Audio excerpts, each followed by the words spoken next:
ప్రజా సమస్యలను సంపూర్ణంగా అర్థం చేసుకుని ప్రజలని సమీకరించి సమస్యల మీద సరిగ్గా పోరాడే వ్యక్తికే రాజకీయాల్లో స్థానం లభిస్తుంది.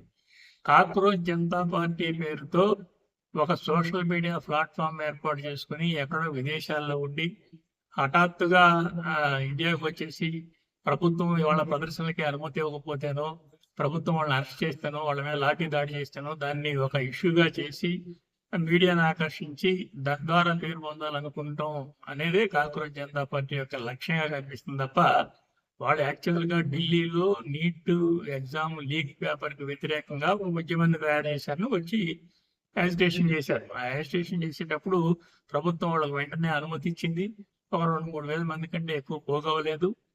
కానీ అక్కడ మన లోపం ఏంటంటే కేవలం 100 మంది వచ్చినప్పుడు కూడా ఒక సమస్య మీద పోరాడేటప్పుడు ఆ సమస్యను పూర్తిగా అర్థం చేసుకుని ఆ సమస్యకు సంబంధించిన బాధితులను తీసుకొచ్చి ఆ సమస్యను లోతుగా అందరికీ ఎక్స్ప్లెయిన్ చేసి ఆ బాధితుల్ని ప్రెస్ ముందు పెట్టి ఇదిగో చూడండి నీట్ ఎగ్జామ్ ఇన్ని లక్షల మంది రాశారు, ఈ రకంగా బాధపడ్డారు, అందుట్లో వీళ్ళు తల్లిదండ్రులు, ఇదిగో ఇందులో ఇబ్బంది పడ్డ వ్యక్తులు వీళ్ళు, ఇందులో కొంతమంది ఆత్మహత్య చేస్తున్నారు, కొంతమంది తిరిగి రాయలేని అచేతనంగా మారారు. ఇలాంటి విషయాలన్నీ కూడా మీడియాకి ఎస్టాబ్లిష్ చేసి ఈ సమస్య మీద మేము చిత్తశుద్ధితో పోరాడుతున్నాం అని చెప్పి ప్రజలకు నమ్మించి వాళ్ళు చేసి ఉంటే ఎంతో బాగుండేది. అక్కడ 100 మంది పోయారా 200 మంది పోయారా అనేది ముఖ్యమైన విషయం కాదు. వాళ్ళకి సమస్య మీద పోరాడే చిత్తశుద్ధి ఉందా లేదా, ఆ సమస్య కోసమే వాళ్ళు వచ్చారా లేదా అనేది మాత్రమే ప్రజలు పట్టించుకుంటారు. కానీ వీళ్ళు ఎలా ఉన్నారు, హఠాత్తుగా ఏదో మీడియా అటెన్షన్ కోసం చేసే పనులు చేస్తూ రకరకాలుగా కమ్యూనిస్ట్ పార్టీ వాళ్ళని వీళ్ళని తీసుకొచ్చి దేశ వ్యతిరేక శక్తులని తీసుకొచ్చి కొద్ది మందిని గ్యాదర్ చేసి మోడీకి వ్యతిరేకంగా నినాదాలు చేయటం వల్ల వీళ్ళకి ఒరిగే ప్రయోజనం కేవలం మీడియా అటెన్షన్.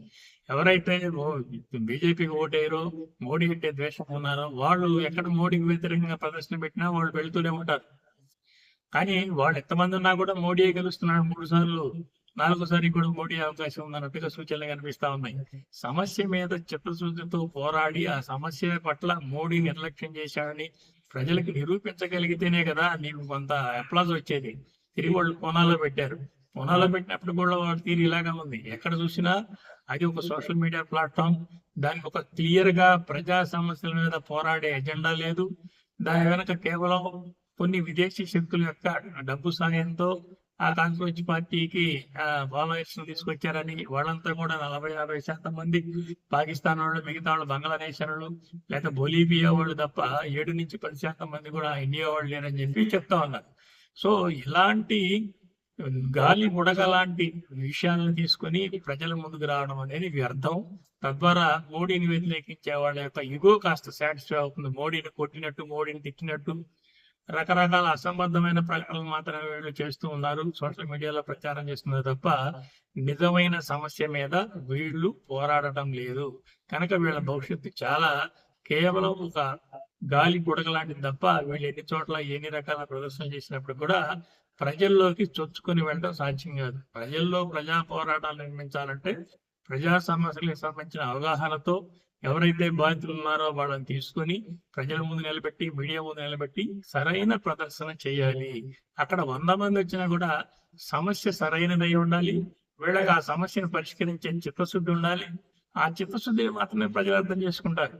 లేకపోతే అది కేవలం సోషల్ మీడియా ప్లాట్ఫామ్ గాను ఎవరో మోడీని వ్యతిరేకించే వ్యక్తులకి కాస్త వాళ్ళ ఇగో సాటిస్ఫై అవ్వడానికి తప్ప ఎందుకు పనికిరాదు.